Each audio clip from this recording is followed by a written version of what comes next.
ගොඩක් කට්ටිය මේ මම මේ පාර බබාගේ මේ කරපු බේකරි ෂූට් එකට ගොඩාක් අය බැලලා දාලා තියෙනවා මම දැක්කා. මේ බලපංකො මේ ළමයාගේ හැටි හිනාවත් එන්නේ නැලු. ගෝරිල්ලෙක් වගේලු. කැත බලපංකො මේ ළමයාගේ කළුලු සුදු නැහැලු මේ ළමයා මූට නිකන් සුදු පුතා ගන්න මූ කොහෙද සුදු මූ හෙන ගෝරිල්ලෙක් වගේ කැතයිලු. අම්මා වගේම තමයිලු. මේ අරකයි මේකයි කී අයියෝ මූ හෙන මූසල පාටයිලු කාලා කන්නේලු කුණු හරපයි හෙනට දාලා තියෙනවා අපේ ළමයාගේ ෂූට් එකට. හරිද? මම ඇත්තට ඕගොල්ලන්ට මේක හොඳින් කියන්නේ. හරිද? මම හැමතිස්සෙම කරන්නේ කෑ ගහන එකනේ. මේ ඇත්තට කිසිම දරුවෙක්ට මගේ දරුවෙක්ට නෙමෙයි. හරිද? කිසිම දරුවෙක්ට කවුම දායකත් අපහාස කරන්න එපා. අපි හැමෝම සම්පූර්ණ මිනිස්සු නෙමෙයි. හරිද? අපි හැමෝගෙම අඩුපාඩු තියෙනවා. එතකොට චූටි දරුවෝ කියන්නේ මල් වගේ. හැම අම්මා කෙනෙක්ගේම හැම දරුවෙක්ම ඒ අම්මට හරි වටිනවා. මොන අම්මා කෙනෙක් වුණත්. හරිද? මොන අම්මා කෙනෙක් වුණත් ඒ අම්මගේ කුසෙන් ඒ ළමයාව බිහි කරන මිනිස්සු දාලා තියෙනවා මේ ළමයාව මෙලොවට බිහි කළා පමණින් අම්මා කෙනෙක් වෙන්නේ නැහැලු. එහෙම කියනවා.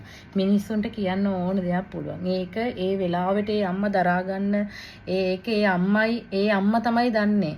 කොච්චර වේදනාවක් දරාගෙනද මේ ළමයිව මේ ලෝකෙට බිහි කරන්න කියන එක අම්මා කෙනෙක් විතරයි දන්නේ. ඉතින් ඒකෙන්ද සමහරක් ළමයි ඉන්න අම්මලා ගොඩාක් දාලා තියෙනවා. උඹේ ළමයා හරි කැතයිලු මේ බලපන්ලු මන්ද පෝෂණය වගේලු හැටි බරපංකලු අරකලු මේකලු. මම කියන්නේ කිසිම ළමෙක්ට මගේ ළමයාට නෙමෙයි කිසිම ළමෙක්ට වචනයක් කියන්න එපා. ඔය කියන කිසිම කෙනෙක්ට හරියන්නේත් නෑ අනිවාර්යෙන්. පුංචි දරුවෙක්ට ඕගොල්ලෝ ওই තරම් පහත් වෙන්න එපා දේවල් කියන්න. හරිද? මට බනින්න. මට කිසි අවුලක් නෑ. මගේ දරුවෝ ඕගොල්ලන්ට කිසි වරදක් කළත් නැහැ. මම ඕගොල්ලන්ට වරදක් කළත් නැහැ. මං අඳින පළඳින විදියට ඉතින් මට බයිනවා.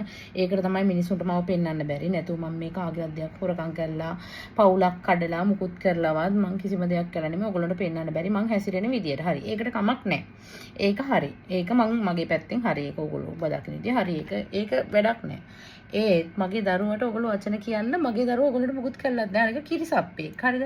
ඒ දරුවා මුකුත් දන්නේ. අනික විශේෂ අවස්ථා තියෙන ළමයි ඕන තරම් ඉන්නවා. අනේ මම නම් දැක්කොත් අනේ පව් බලන්නකෝ ළමයාගේ ලස්සන විශේෂ අවස්ථා තියෙන ළමෙක්ගේ හරි අමුතු ලස්සනක් තියෙන. ඒ ළමයාට හරි හැමෝටම ආවේනික පුංචි හරි ලස්සනක් තියෙනවා. ඉතින් ඒකින්ද කාවත් නිකන් අවතක්සේරු කරන්න එපා. හරිද? ඔය අම්මලා ඉන්න දරුවෝ ඉන්න අම්මලා තමයි ගොඩාක්ම දාන්නේ. පිරිමින්ට වඩා ගොඩක් අපේ ලංකාවේ ගෑනු තමයි තවත් ගෑණියට ඊර්ෂ්‍යා කරන්නේ. ඉතින් ඇත්තටම එහෙම වෙන්න එපා. හරිද? අපි හැමෝම මැරෙන මිනිස්සු. අනික චූටි කිරිසප්පෙට වචන කියන්න එපා. ලොකු මිනිස්සු කරන දේවල් වලටවත් ලොකු මිනිස්සුත් එක්ක තියෙන ඇරියස් වලට චූටි ළමයින්ගෙන් ඒ ඇරියස්